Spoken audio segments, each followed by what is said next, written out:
otro episodio de los diálogos con la historia del Instituto Nacional Irigoyeniano en el año de los 40 años del fallecimiento del doctor Ricardo Balbín, y hoy lo visitamos al doctor Juan Manuel Casela, presidente de la Fundación Ricardo Rojas, ex ministro del Estado, ex diputado nacional, ex embajador. Juan Manuel Casela, un gusto verte. Igualmente. ¿Cómo estás? Bien, perfecto. La excusa era los 40 años del fallecimiento de Ricardo Balbín, tu testimonio, tu recuerdo, lo que vos consideres que podés compartir con los amigos de la comisión del homenaje. Bueno, en primer lugar, ¿cómo lo conocía Balbín? ¿Cómo lo conociste?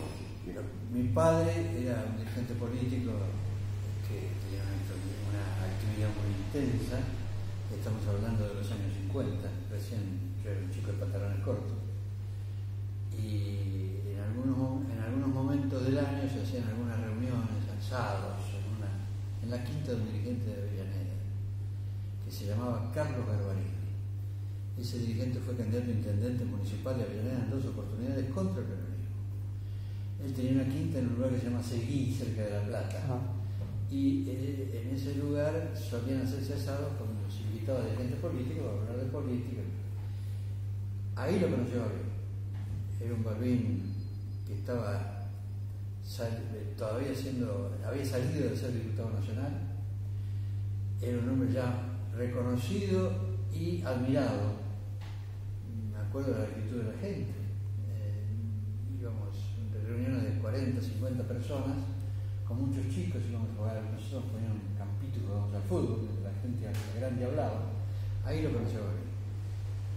Después, no sé si después o en esa misma época, mi padre me llevó a Olmo para visitarlo cuando estaba preso. 11 meses en Olmo. 11 meses. Y ahí yo recuerdo perfectamente, mi padre era diputado provincial,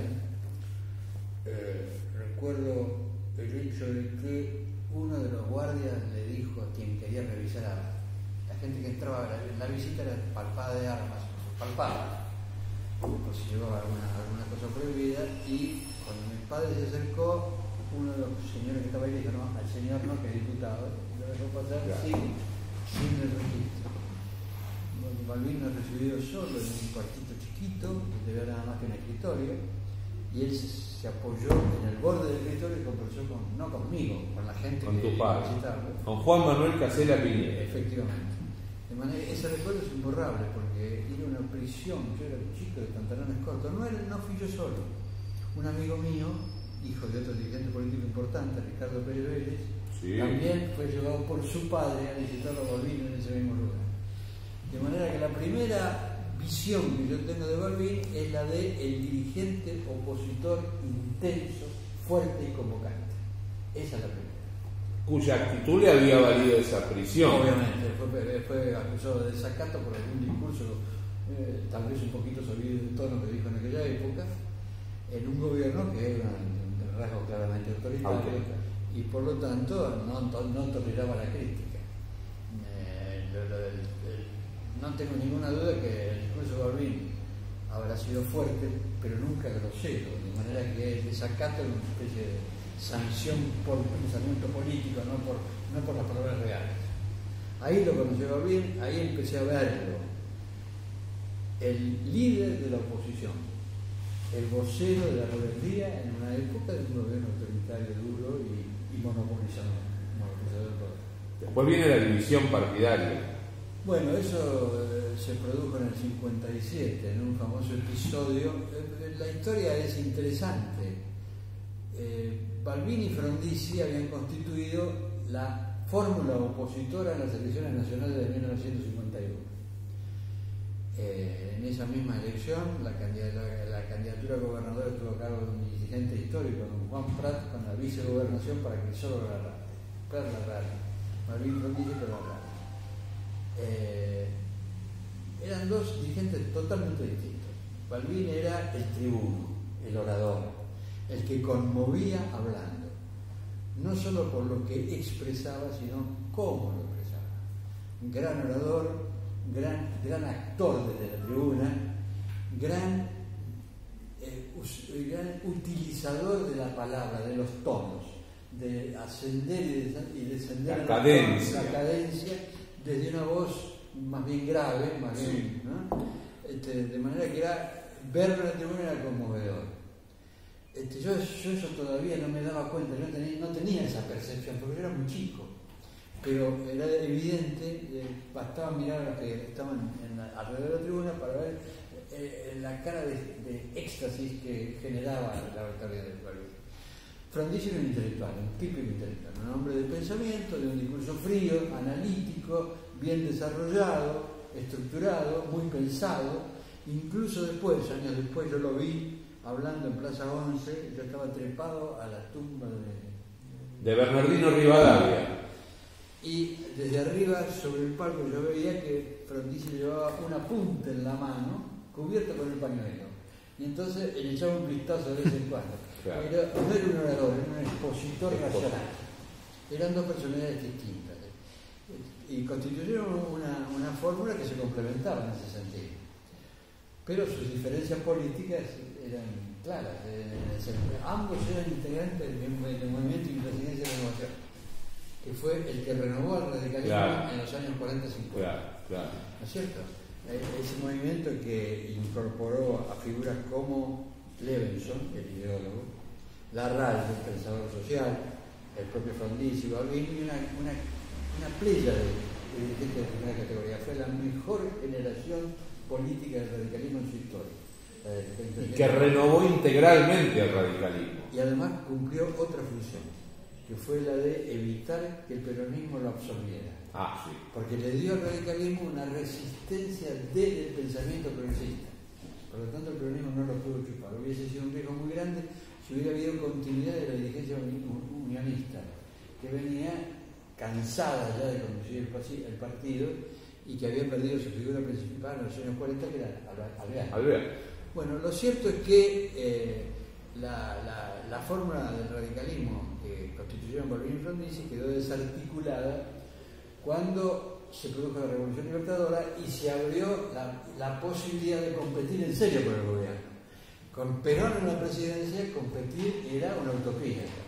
Después de caído Perón, bueno, se abría con el peronismo proscripto, vamos a dejar claro eso, con el peronismo proscripto era fácil llegar al gobierno. Y ahí lo que podemos denominar la línea intelectual / de izquierda que enunciaba Frondizi se oponía a la línea sentimental o digamos sentimental, no sé qué otra palabra usar para que no sea tan superficial.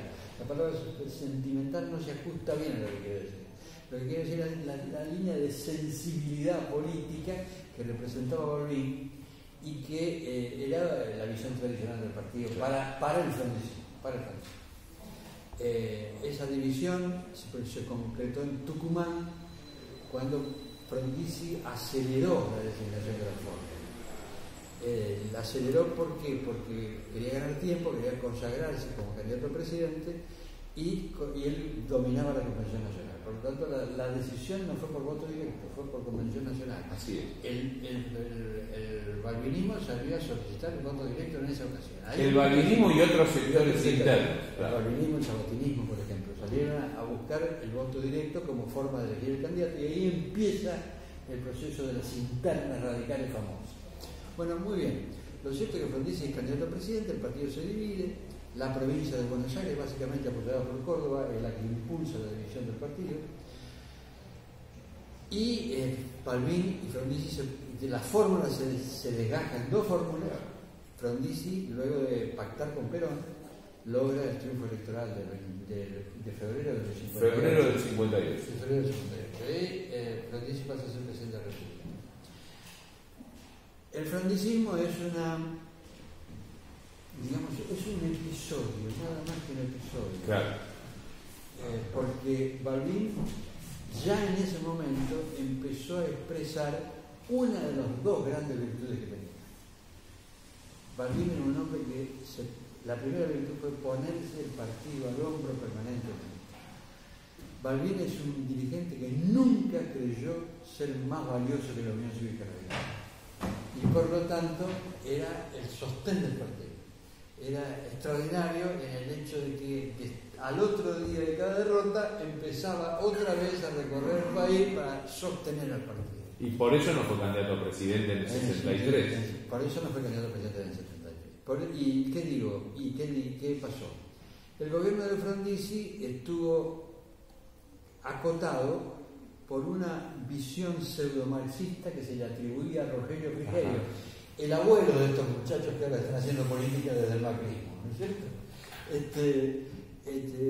Rogelio Frigerio, que era una mente poderosa,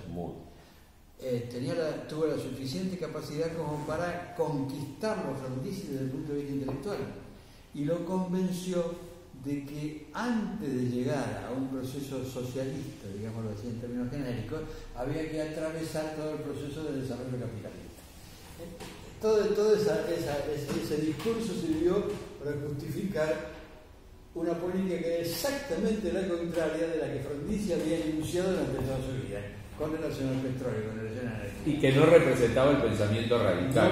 El radicalismo estaba nutrido del pensamiento irigoyeniano. El petróleo es un monopolio del Estado, debe ser defendido por razones de soberanía. Y la única empresa que debe manejar el petróleo en Argentina se llama YPF. Aquella del general Sabio, aquella que creó Alvear y Mosconi, claro. Perdón, me confundí, dije Sabio. ¿no? Sabio después, siderurgia. ¿Qué pasa? Frondizi decide que hay que... realmente el sector energético es un sector altamente deficitario. Claro. Perón había continuado el desarrollo de la industria sustitutiva, pero esa industria sustitutiva era una industria que carecía de bases energéticas y de acero. Y por lo tanto Argentina seguía siendo dependiente de la importación de energía y de la importación de acero. Lo que quiso hacer Frondizi es liberar a Argentina de la importación de petróleo, y para ello pactó los contratos de petróleo con empresas norteamericanas, básicamente. Eso generó un conflicto extraordinario desde el punto de vista del pensamiento original de Frondizi, la contradicción, la fuerte contradicción. Incluso alguna ruptura en el bloque de diputados nacionales. Adentro de la los 11 rebeldes que se fueron, entre ellos María Baigorria y otros diputados importantes. El segundo gran problema que tuvo Frondizi con relación al pensamiento histórico del radicalismo es que él había pactado con la Iglesia la habilitación de la enseñanza privada en materia universitaria. Y eso es también contrario al pensamiento del radicalismo, que siempre sostuvo el monopolio estatal en materia de enseñanza terciaria. Ahí se discutió el famoso tema del laica o libre. Ahí ya tuve un poco más de protagonismo. Participaste. Claro, porque yo fui uno de los estudiantes movilizados. Nosotros los estudiantes secundarios salimos a movilizarnos por defender la ley de enseñanza laica, y que en jornadas individuales, inolvidables. Pero finalmente la mayoría de frondicistas se impuso y se sancionó la ley de enseñanza libre, con lo que le permitió a la Iglesia penetrar en el campo de la educación terciaria. Bueno, estos dos conflictos fueron fundamentales y además la situación económica.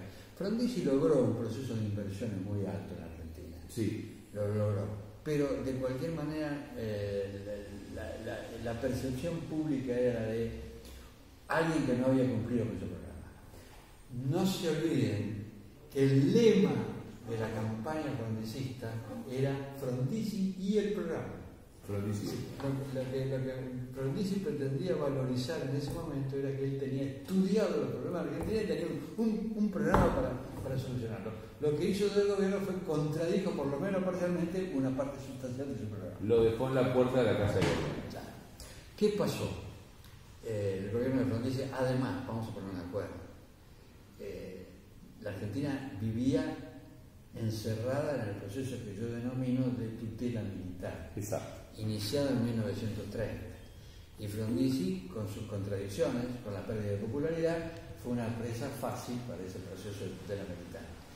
Hubieron no sé cuántos planteos militares que trataron de limitarlo, de condicionarlo, y finalmente terminó con un proceso electoral en el que participó el peronismo, ganó elecciones importantes, la provincia de Buenos Aires, por ejemplo, perdió otras muy importantes. Arturo Illia fue candidato a gobernador de Córdoba y ganó la elección en Córdoba, pero esas elecciones fueron anuladas por presión militar, pero fundadas por Frondizi, por el propio Frondizi. Y al mes siguiente tuvo que ir. Ahí aparece la figura de Ilia, que pasa a ser determinante en el proceso político posterior, porque su triunfo en Córdoba le había dado una vigencia nacional muy alta. Era un dirigente conocido, era un dirigente respetado, pero no era un dirigente popular de la en ese momento. Balbín inteligentemente lo deja pasar. Candidato a presidente de la República en 1963 fue Arturo Ilia y ganó las elecciones. Con el peronismo proscripto, pero con la promesa pública de levantar las prohibiciones inmediatamente. Que se cumplió. Cosa que ejecutó a los 12 días. Ahí le asumió el 12 de octubre. 5 días después, por primera vez desde el 55, el peronismo pudo celebrar el 17 de octubre en un acto público. Y después participar a tal punto que, por ejemplo, un dirigente tan importante como Vittel fue gobernador de Chaco, elegido en ese momento. Yo lo escuché a Vittel reconocer que Arturo Ilia se había comprometido a permitir que fuera candidato y que si ganaba le entregaba poder, y Arturo Ilia, cuando Vittel ganó, efectivamente. De manera que hay. ¿Cuál fue el papel de Balbín? De Balbín en ese momento, sostener el partido. Ilia terminó arrasado por el golpe de Estado más inexplicable que tiene la historia argentina, en un episodio que yo denomino el tránsito de la tutela militar al intento de militarización del proyecto. Total. Porque ¿qué pasa? Los gobiernos militares precedentes, el del 30, más que el del 30, el inmediatamente posterior. El del 43, lisa y llanamente militar. El 43, 55, habían incluso se caracterizaban gobiernos provisionales. Exacto. Como indicando que era un episodio circunstancial y que se devolvía después al sistema institucional. En el 66, Onganía anunció que se venía para quedarse 20 años. Sí. ¿No es cierto? Por lo tanto, era un intento de militarización de la sociedad argentina. Ahí sucedió que Balbín se puso el poncho alrededor del cuello y salió a caminar por Argentina otra vez para sostener un partido que enfrentara la dictadura militar. Con un agregado. En ese momento apareció una figurita, todavía chiquitita, a la que yo conocí en el año 62. Se llamaba Raúl Alfonsín. Y la conocí por una circunstancia fortuita. Mi padre era senador provincial en ese momento, vicepresidente de un bloque presidido por Arturo Morroy. El bloque de diputados estaba presidido por un hombre de la tercera sección electoral que yo quise mucho, se llamaba Carlito Bravo. Ajá. Y el vicepresidente de ese bloque era Raúl Alfonsín, que era un hombre del balbinismo, un hombre bien metido en el balbinismo, y que por lo tanto todo el mundo intuía cómo era el heredero de Balbín en algún momento, ¿no es cierto? Bueno, ahí empezó Alfonsín a crecer, porque cuando se produjo el golpe de Estado del 66, él era presidente del Comité de la Provincia de Buenos Aires y desde el presidente de la presidencia del comité intentó resistir a la dictadura militar. Ahí se abre otro escenario, Frondizi desaparecido, su partido prácticamente desaparecido, y lo que queda es la Unión Cívica Radical, que hasta ese momento todavía era la hora del pueblo, era la Unión Cívica Radical del pueblo, y convertido en lo que podemos denominar el monopolio de la presencia radical. Correcto. Balbín desarrolla toda una estrategia destinada a buscar la manera de salir del gobierno del Estado. Y ahí aparece la segunda fase. Yo dije ahí las dos facetas principales. La primera era la de sostener el país, sostenerlo. La segunda era la de buscar la unidad nacional. Si Balbín comprende que con una civilidad enfrentada y fracturada es muy difícil impedir el acceso a la poder. Y por lo tanto empieza a abordar pacientemente el esquema de la unidad necesaria en el marco civil.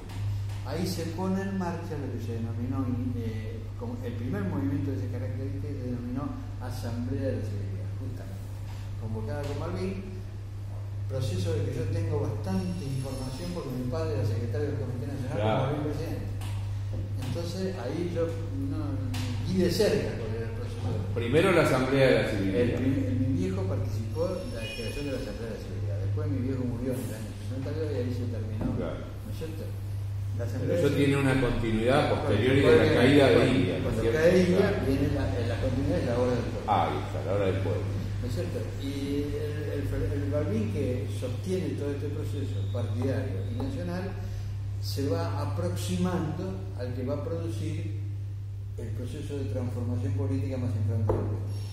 Ya se va percibiendo que a dónde va Balbín. ¿A dónde va Balbín? Balbín va a buscar la reconciliación nacional. ¿Y con quién tiene que reconciliarse la nación? Con Perón, obviamente. El peronismo vigente era un competidor electoral de una fortaleza enorme en los años 45 y 55. El peronismo proscripto no era una fortaleza electoral, pero era primero una violación de los derechos elementales de cualquier ciudadano, y en segundo lugar era un riesgo político enorme porque nadie sabía para dónde iba a parar. A tal punto que al amparo del peronismo se desarrollan algunas de las formaciones especiales que protagonizaron el proceso trágico de los años 70. Sí, sí, la guerrilla, parte de la guerrilla es peronista. Parte de la guerrilla se hace. Claro. Porque en realidad los montoneros surgen del nacionalismo. Del nacionalismo católico, bien de la derecha, sí. Bien de la derecha.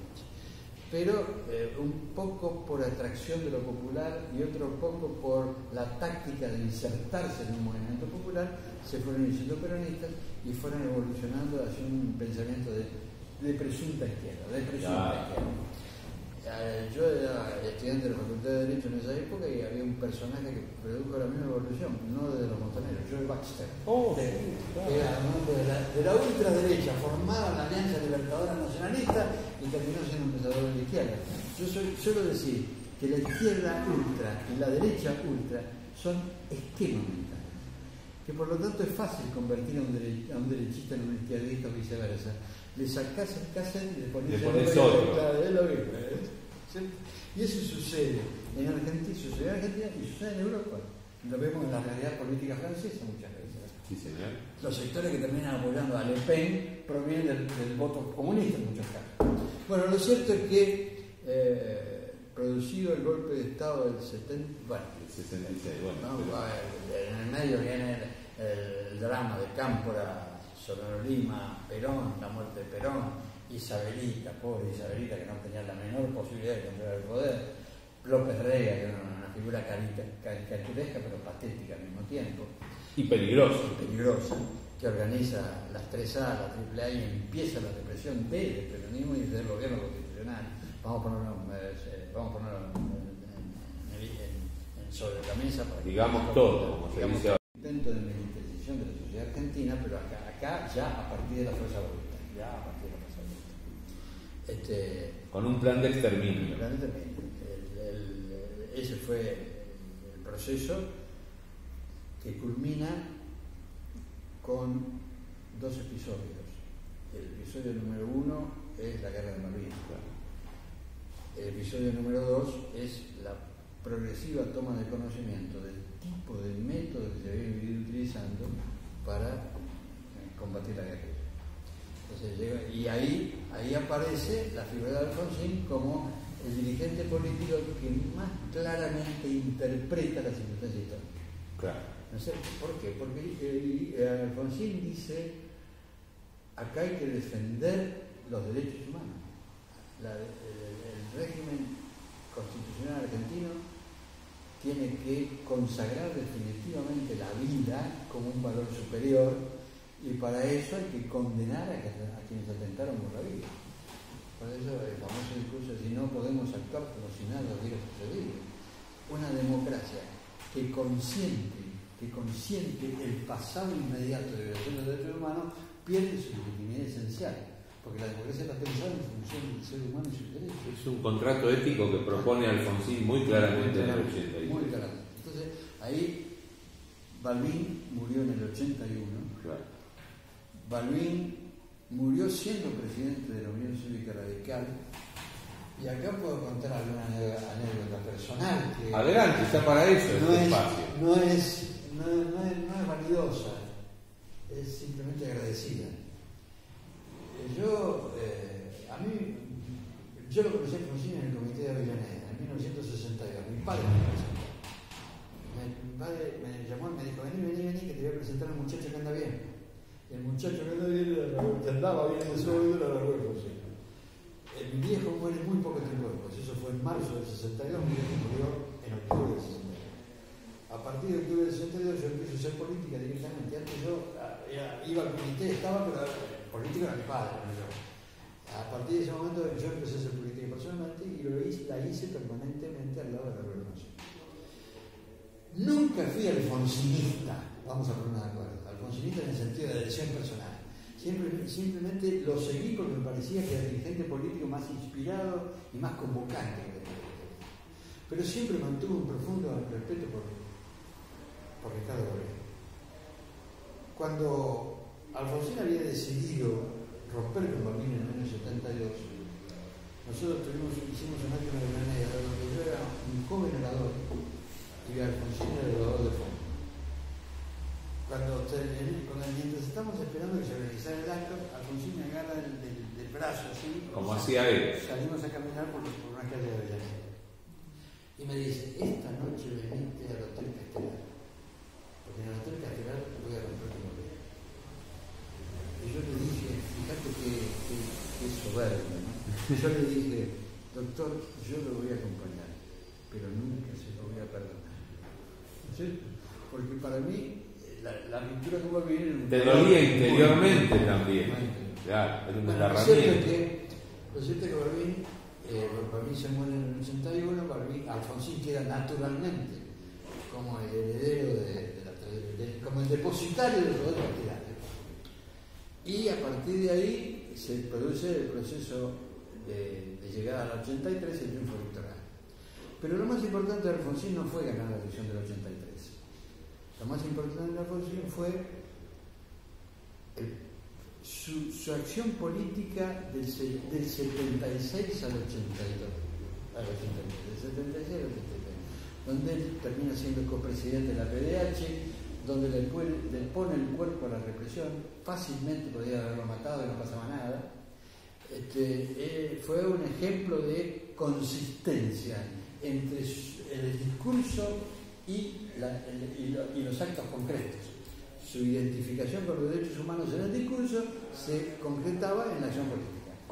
Y por lo tanto, fue el depositario natural de la candidatura nacional con el resultado que todos conocemos. Por primera vez, en elecciones abiertas, competitivas, con todos integrados, el radicalismo venció a Perón. El peronismo facilitó de alguna manera la derrota porque venía de una situación interna ingobernable, con los montoneros por un lado, con López Rega por el otro, con el terrible fracaso de la pobre presidenta Isabel Martínez, y además con un poder sindical ensoberbecido y también apoyado en la acción dura. Por lo tanto, el cóctel peronista era lo más favorable para el triunfo. Pero se necesitaba el hombre, se necesitaba el pensamiento, se necesitaba la actitud política. Yo digo, Balbín y Alfonsín terminaron siendo figuras complementarias. ¿Por qué? Porque el episodio más notable de Balbín en la búsqueda de la unidad nacional fue su vinculación con el Perón que regresó al país. Un amigo mío, Marcelo Canay, que vos conocés muy bien, viejo balbinista de toda la vida, cuando Balbín decide dialogar con Perón, lo llama por teléfono y le dice: jefe, ahora Perón es bueno, no es que era malo, ahora los peronistas son buenos, jefe. Y Balbín le contesta: mira, Marcelo, yo no sé si son buenos o malos, pero son muchos y viven en la Argentina. Realismo político. Hay que buscar la unidad incorporándolos a ellos. Todos tenemos que estar en la unidad. Y eso es lo que buscan el Perón del final. El último Perón del final. Sí. Y Balbín de toda la vida. Perón que retribuye la visita de Gaspar Campos queriendo ir a La Plata y que Balbín recibe en el despacho de Trócoli en el Congreso, en la presidencia del bloque de diputados. El Perón que entrevista a Balbín varias veces. No, me parece que ahí el problema era Lía. ¿Qué pasó? Y ese proceso culmina con el discurso histórico, donde Balbín expone frente a toda la nación. Sin mentir, porque además dice, vengo en nombre de mi vieja lucha, no renunció a nada. No renunció a nada. Expone frente a todo el país, que lo estábamos viendo todos, expone su proyecto de unidad nacional. Y le ofrece el proyecto a la Presidencia de la República de la sentadilla. ¿No es cierto? Bueno, con el fracaso notable que es inevitable atendiendo a los componentes del poder real. Bueno, lo cierto es que yo tenía un viejo amigo que fue jefe político en Avellaneda, se llamaba Abel Garacochea. El pibe Garacochea le decían, porque era el menor de una familia de varios hermanos, que fue presidente del comité de partido en Avellaneda y fue un hombre muy bueno, muy inspirador. Yo lo conocí mucho. Un grupo de jóvenes radicales nos fuimos a hablar con él cuando era presidente del partido y le decimos, pero ¿por qué no podemos competir con el peronismo? Y él nos dijo, miren chicos, la relación entre Perón y el pueblo peronista, es una relación sentimental, es una relación de afecto. Eso establece una barrera que se vuelve impenetrable para nosotros. Ese afecto, esa relación de afecto se vuelve impenetrable, no llegamos. Claro. ¿Qué hace Balbín? Perfora la barrera del afecto. Es muy cierto eso que me decís, porque el peronismo lo sintió de otra manera Balbín. Claro. Entonces, ¿qué hace cuando se hace un agujerito en la barrera del afecto? ¿Qué pasa por ahí el discurso Alfonsín? Claro. Entonces Alfonsín y Balbín, o mejor dicho, Balbín y Alfonsín, desde el punto de vista histórico, fueron figuras complementarias. El triunfo del 83 es de los dos, no es de cualquier Alfonsín solo. Y yo creo que el primero en reconocerlo es Alfonsín. Yo lo escuché decir eso en un discurso que se hizo frente a la casa de Balbín en 1984, él era presidente de la República, yo era ministro de Trabajo, y fuimos a ese acto que celebraba un aniversario, conmemoraba un aniversario de la muerte de Balbín.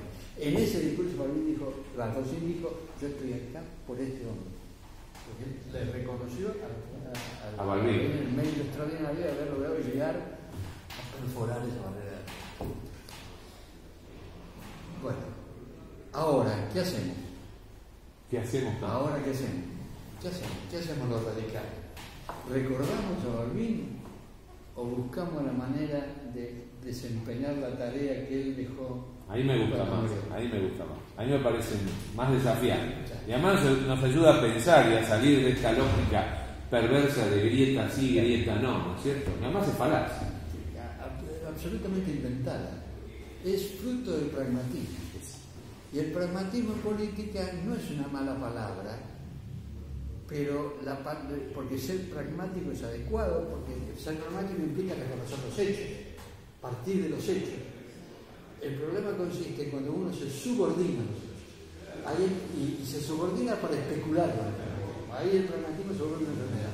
Y la política argentina hoy está trabajada por el pragmatismo. De tal manera que hoy el debate político es simplemente una forma de buscar apoderarse de una parte del poder y de una parte del presupuesto público, de las dos cosas. Es decir, hemos vaciado de contenido a la política. Y Balbín desde el punto de vista moral y con el objetivo de la unidad nacional, y Alfonsín desde el punto de vista de los derechos humanos y con el propósito de garantizar la libertad y la igualdad, eran puro contenido, no había nada de especulación. La actitud de Balbín de ser candidato en cualquier circunstancia simplemente porque el radicalismo necesitaba un candidato, sabía que iba a darse contra la pared, sabía que no podía ganar, perdía y al otro día volvía. Eso era el sentido de mantener vigente un instrumento como es la Unión Cívica, como fue y debería seguir siendo la política radical. Esto nos debe llevar a pensar, si lo recordamos a Balbín, ¿qué debemos recordar a Balbín? Primero, el respeto por el partido como instrumento superior de lucha política. Pero un partido que tenga una organización territorial, que tenga un sistema de funcionamiento institucional, que tenga debate interno y que todo eso lo apoye en una concepción moral de la política y en un bagaje ideológico que le permita afrontar los problemas para resolverlos. Y hoy la política es puro pragmatismo. Se ha desembarazado de lo que podemos denominar contenido moral y se ha desembarazado de las ideas, de la ideología. Por eso, en una campaña como la que estamos viendo ahora, lo que encontramos son puras competencias de nombres sin que estén respaldadas por ideas. No, ideas no se escuchan ninguna. Nosotros no sabemos qué diferencia entre todo. La recuperación de ese basamento moral e intelectual es esencial para que el radicalismo vuelva a ser. Y me parece que ese es el trabajo, que seguramente, como diría León, deberán ejecutar las nuevas generaciones. Me gustó el sentido y me gustó la humorada final, así que gracias, Cachi, de verdad, un placer. Que esté muy bien. Hasta la próxima. Gracias.